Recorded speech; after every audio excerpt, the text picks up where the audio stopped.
তো এখন যেহেতু হিন্দু নামটা উচ্চারণ করতেও তার অসুবিধা হচ্ছে দেখা যাচ্ছে।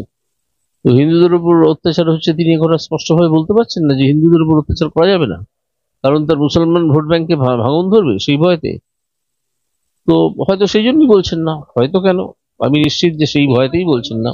এটা ইউনূসের এই যে নিষ্ক্রিয়তা, অথচ তার আবার এই যে একটা ছিনতাই করা একটা ক্ষমতা, তার মাথায় বসে থাকা, এই সব থেকে আমি এক্ষুনি দাবি করছি নোবেল কমিটির কাছে যে ইউনূসের ওই নোবেল শান্তি পুরস্কার ফিরিয়ে নেওয়া হোক, এক্ষুনি ফিরিয়ে নেওয়া হোক। কারণ ইউনূস কোনো শান্তির সন্ধান তো দিতেই পারছেন না, অথচ তিনি, আমি আজকে ভারতবর্ষের একজন সাংসদ হিসেবে এবং একজন ভারতবর্ষের নাগরিক হিসেবে এই ঋষিকেশ রায়ের কাছে আমি জানতে চাই, সরাসরি আমি জানতে চাই যে আপনি অন্তত কোর্টে বসে একটা যুক্তি দেখান যে কেন এতদিন আপনি ডিএ মামলাটা ফেলে রেখেছেন।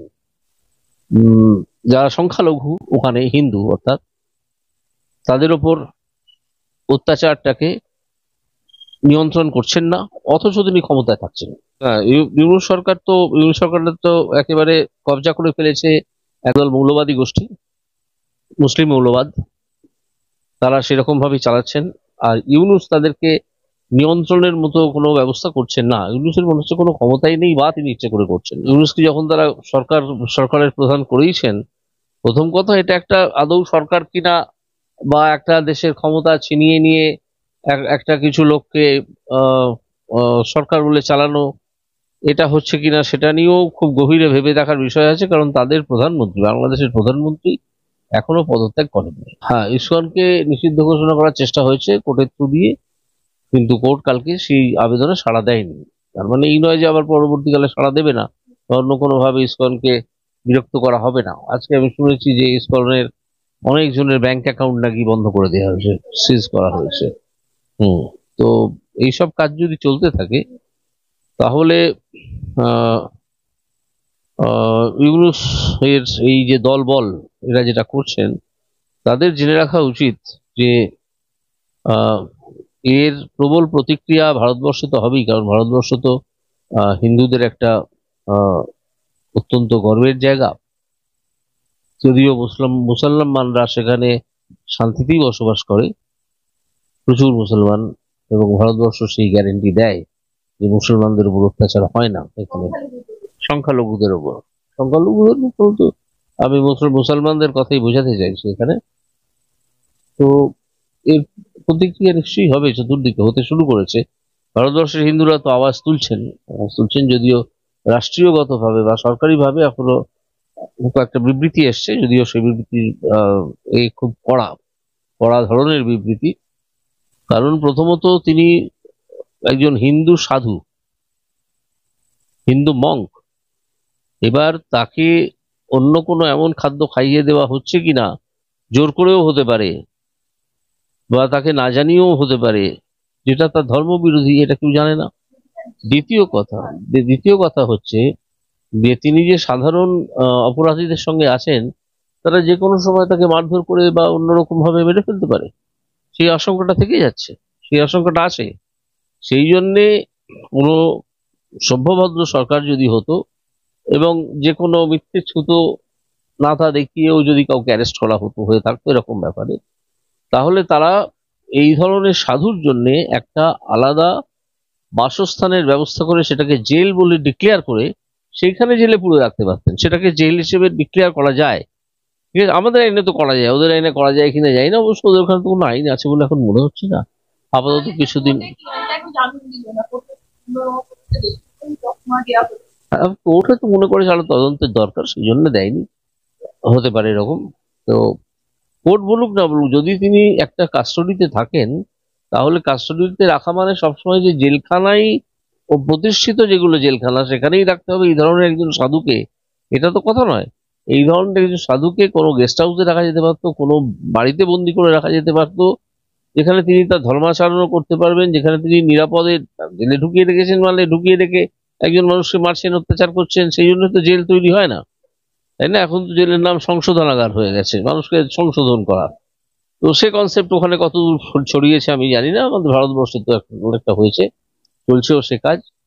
তো তাকে তো আলাদা জায়গায় রাখার কথা, আলাদা সেটাকে জেল হিসেবে ডিক্লেয়ার করে রাখতে পারতো, তাহলে বুঝতাম যে একটা সভ্য ভদ্র কাজ চলছে। কিন্তু এটা তো একটা কোনো অসভ্য বর্বরদের একটা সরকার চলছে। এই জন্য এক ভদ্রলোক কালকে খুব শুকনো মুখে কান্নাকাটি করছেন, তার নামটাও আমি বলে দিচ্ছি, অরূপ চক্রবর্তী।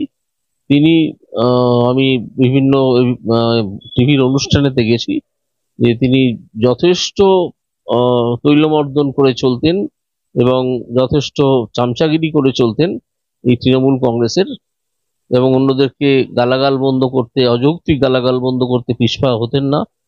তাকে বাদ দিয়ে দেওয়া হয়েছে, ঠিক আছে। তো এটা হয়তো এরকম হতে পারে যে অভিষেককে একটু নিয়ন্ত্রণ করার চেষ্টা হচ্ছে। পিজি হসপিটালে যাবেন না বা উর্বান ওয়ার্ডে যাবেন না, এটা একটা হালকা মন্তব্য ছিল, এটা রেকর্ডে উল্লেখ করিনি, যেহেতু এটা হালকা চালে মন্তব্যটা করা হয়েছিল। কিন্তু তাদেরকে আমি সময় বেঁধে নির্দেশ দিয়েছিলাম যে এই সময়ের মধ্যে তাদেরকে যেতে হবে, না গেলে আদালত ব্যবস্থা নেবে। তো তারা সবাই, অতটা সাহস তাদের হয়নি তখন, যে এখনো আজ কতটা হয়েছে আমি জানি না, যে আদালতকে অগ্রাহ্য করবেন।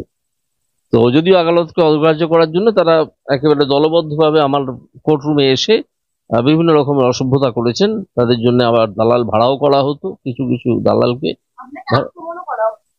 হ্যাঁ, আক্রমণ করলে ঠিক আছে, ওদের মুখপাত্র তো কুণাল ঘোষ তো রোজ আমাকে আক্রমণ করতেন বিভিন্ন রকম ভাবে, ঠিক আছে। সে তখন ওরা ভয়তে কাঁপছেন ঠকঠক করে। আজও তো যদি সেই মামলা উপযুক্ত ভাবে দেখা হয়, তাহলে তারা আবার ওই ঠকঠক করে কাঁপতে থাকবেন। এবং সেখানে সাবমিশনে শুনলাম তো একজন বলেছিলেন সুপ্রিম কোর্টের কাছে, এই মামলা চলতে থাকলে পুরো মন্ত্রিসভা জেলে চলে যাবে। চলে যাওয়ারই অবস্থা হয়েছিল, এবং আমি সেটা ধরেও ফেলেছিলাম। তবে এই চন্দ্রচূড়ের আমলে এই শিক্ষা দুর্নীতি নিয়ে যেটা আমি নিয়ে অগ্রসর হচ্ছিলাম, সেটা নিয়ে যেভাবে ডিল করা হয়েছে, তাতে চন্দ্রচূড়ের প্রতি আমার শ্রদ্ধা তেমন আর খুব একটা অবশিষ্ট নেই। তেমন নেই। জামিন পেয়ে যাচ্ছে, তার কারণ হচ্ছে যে সুপ্রিম কোর্ট সম্প্রতি একটা করেছে, একটা আইনটাকে একটু শিথিল করে দিয়েছে, যে যদি অর্ধেক মেয়াদ খাটা হয়েই যায়, তাহলে তাকে বেল দিয়ে দিতে হবে যদি বিচার শুরু না হয়। এটা যিনি করেছেন তার নাম ঋষিকেশ রায়। তার বেঞ্চ এই অর্ডারটা দিয়েছিল যে অর্ধেকের বেশি মেয়াদ যদি খাটা হয়ে যায়, অর্ধেক বা তার বেশি মেয়াদ যদি খাটা হয়ে যায়, তাহলে তাদেরকে জামিন দিয়ে দিতে হবে। তিনি এটা করলেন, মানবিকতার দিক দিয়ে করেছেন বলে কেউ মনে করবে কিনা আমি জানি না, ঠিক আছে, সে সম্বন্ধে আমি কিছু বলছি না। কিন্তু আমাদের মনে রাখতে হবে যে এই ঋষিকেশ রায়, তার ঘরে ডিএ মামলা বহুদিন ধরে পড়ে আছে। আমি আজকে ভারতবর্ষের একজন সাংসদ হিসেবে এবং একজন ভারতবর্ষের নাগরিক হিসেবে এই ঋষিকেশ রায়ের কাছে আমি জানতে চাই, সরাসরি আমি জানতে চাই, যে আপনি অন্তত কোর্টে বসে একটা যুক্তি দেখান যে কেন এতদিন আপনি ডিএ মামলাটা ফেলে লেগেছেন। আপনার এত কিসের ইন্টারেস্ট ডিএ মামলা না শোনা? কেন? আপনি কি এই নিয়ে তদন্তের মুখোমুখি হবেন? আপনার নিজের বিরুদ্ধে তদন্ত করার আদেশ দেবেন? তা যদি দেওয়ার ইচ্ছে আপনার না থাকে, তা যদি আপনি না চান, বা যদি মনে করেন যে অন্য কোনো রকমের পিটিশন আসুক আপনার সামনে, যাতে আপনি যথেষ্ট, যদি লজ্জাবোধ থাকে লজ্জিত হবেন, তাহলে আপনি ইমিডিয়েটলি একটা কৈফিয়ত দিন। কৈফিয়ত আকারে দিতে হবে না, কিন্তু অন্তত রিজনটা দেখুন, রিজনটা দেখান।